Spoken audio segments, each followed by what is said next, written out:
If you've been the target or survivor of an abusive relationship, you may have experienced a stigma or shame about having had that happen, and a feeling that if you talk about that to others, that they will judge you for that.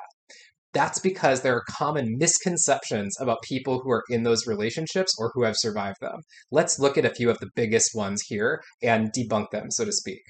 The first one is that if people stayed in an abusive relationship, that means they have low self esteem, low confidence, or low self respect. The idea with this misconception is there must be something wrong with you if you were in an abusive relationship because you had low standards and you let somebody treat you that way.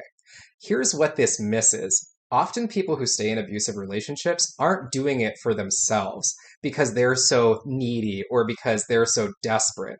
They're often doing it for someone else. They might see it as an act of love trying to help their partner through a difficult time, or an act of love for their children to try to keep the family together, again, helping their partner through a difficult time, but also for family reasons.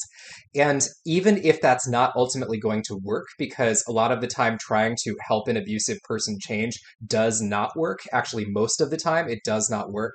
The point is that the motivation from the person on the receiving end of the abuse is not always desperation or weakness. A lot of the time, it's coming from a position of help and strength and love and trying to be there for others. And one of the second biggest misconceptions about abusive relationships is that they are easy to avoid. The way this one goes is that for people who haven't been in an abusive relationship, it seems like it must be easy to spot toxic people a mile away and avoid them. And if you didn't do that, like if you ended up in an abusive relationship, it's because you just are bad at picking people or you're somehow bringing those people into your life. Here's why this isn't true. Abusive people often are very good at hiding their abusive behavior. They act in a predatory way where they groom their targets and they prepare them and they act really nice for a long period of time before the abuse actually starts. They wait until they're in a position of control, a position where they feel like their victim might not be able to leave or might not be able to do anything about it, which is a sick, twisted thing to do, but it's very similar to like sexual harassment in the workplace. It's like people who commit that stuff, they don't just walk around doing it all the time. They wait until they think they're in a position of power, or they think the door is closed and nobody's going to know. They wait until they think they can get away with it. So the misconception is that if you were in an abusive relationship, that was an easy thing for you to avoid.